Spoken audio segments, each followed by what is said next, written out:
Shalom, shalom, shalom. All praises to the Most High, Yahweh, Bahashem, Yahweh Shai, in the name of His only begotten Son, Yahweh Shai, who the world ignorantly calls Jesus. I came across something earlier today, and I want to share it with you. What is this I'm talking about, you might ask? I saw a clip, and then I read an article that says the LGBTQ community is pushing for President-elect Joe Biden to consider one of their own members to be part of his cabinet when he takes office in January, if he takes office in January. And the first thing that came to my mind was a verse out of Ecclesiastes, chapter 7, verse 7, I believe. Surely oppression maketh a wise man mad, and a gift destroys the heart. So with that being said, let me let you see what I saw and heard. Community as well.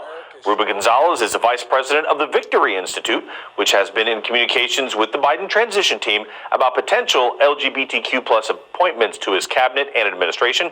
He's joining us now. Ruben, thank you for speaking with us. One name that your organization has been pushing for is Dr. Rachel Levine. She is Pennsylvania's Secretary of Health and one of the highest ranking transgender officials in the U.S. What role are you hoping that she will fill in the cabinet, and what would that appointment mean? Well, we think Dr. Levine would make an exceptional Secretary of Health.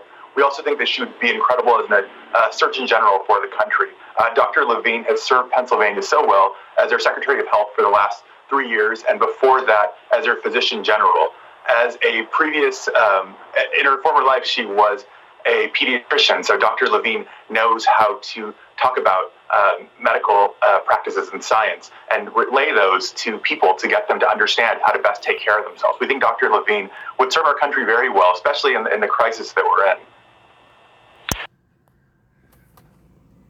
So there you have it.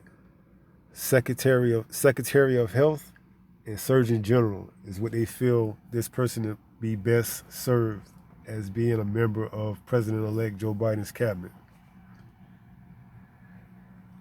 I got a couple of scriptures I want to go over, and we're going to take it from there.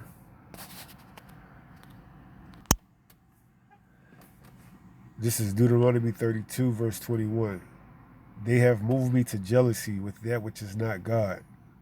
They have provoked me to anger with their vanities, and I will move them to jealousy with those which are not a people. I will provoke them to anger with a foolish nation.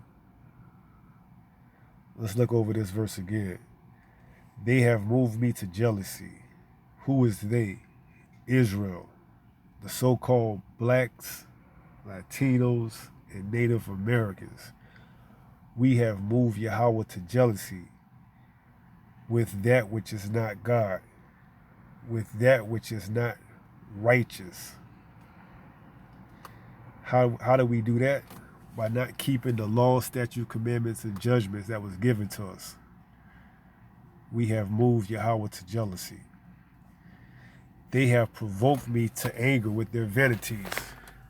We have even provoked him to anger with our vanities. How? By our pastors and our preachers telling us that the laws, statutes, and commandments are done away with. We don't need them anymore. Jesus came, precious Jesus came and shed his precious blood on the cross for us. So now we have a free pass to sin as we will. We can eat pork. We don't have to worry about that. We can sleep with another man's wife. We don't have to worry about that. We can buy and sell on the Sabbath. We don't have to worry about that. All these things we have done to anger Yahweh in our own vanity by saying we don't need his law, statute, commandments, and judgments anymore. Basically what we saying, we can rule our own self. We can govern our own self. We don't need anybody to tell us what to do. So because of that, we have provoked him to anger. And what have he done? Let's find out. and I will move them to jealousy with those which are not a people. Who is he going to move to jealousy? Us, the Israelites, the so-called blacks, Latinos, and Native Americans. He's going to move us to jealousy with those which are not a people. Who are those who are not a people? The heathens, the Gentiles, who he didn't give the law, statute, commandments, and judgments to. He's going to use them to move us to jealousy. And you seen it in that clip that I played for you. He took an LGBTQ person, or he's going to take an LGBTQ person and put them in a higher position, in a prominent position. And on the other hand, we can't even find a 9-to-5, a minimum wage job down here. So our current condition we brought on our own by not keeping these laws, statutes, commandments, and judgments. We basically saying we can do it on our own. So I mean, he gonna make a mockery out of us, man, until we get it right. So let's read that again. And I will move them to jealousy with those which are not a people. I will provoke them to anger with a foolish nation. And you couldn't pick a more foolish nation than America, aka Babylon, city of confusion, where up is down, down is up, left is right, right is left. I mean, you may see that person and can tell that that's a man, but your child can't, and that's who they targeted. They worried about the next generation coming up. They're not worried about some 20 or 30 or 40 or 50-year-old man, woman who can tell that that's a man in drag, or that's a man wearing woman clothes. They trying to target your children, get them to believe that that's normal. And if they can do that, they can get the next generation to sin, and by that, they can stay in power even longer, because when we sin, they stay in power. So it's up to us to shun that kind of behavior, to reprove that kind of behavior when we see it. Bring out the scriptures and let our little ones, our children, know that that's not okay. And I got a scripture or verse that's going to prove that. Let me go to that right now.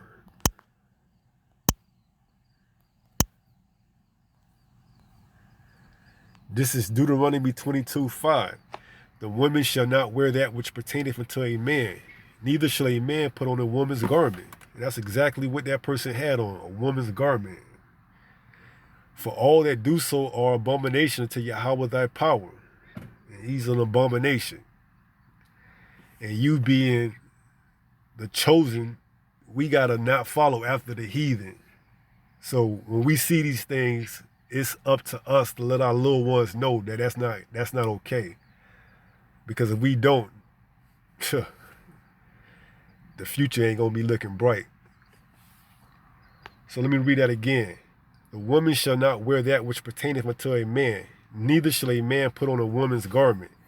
For all that do so are an abomination unto Yahweh thy power. So with that being said, I'm going to say shalom.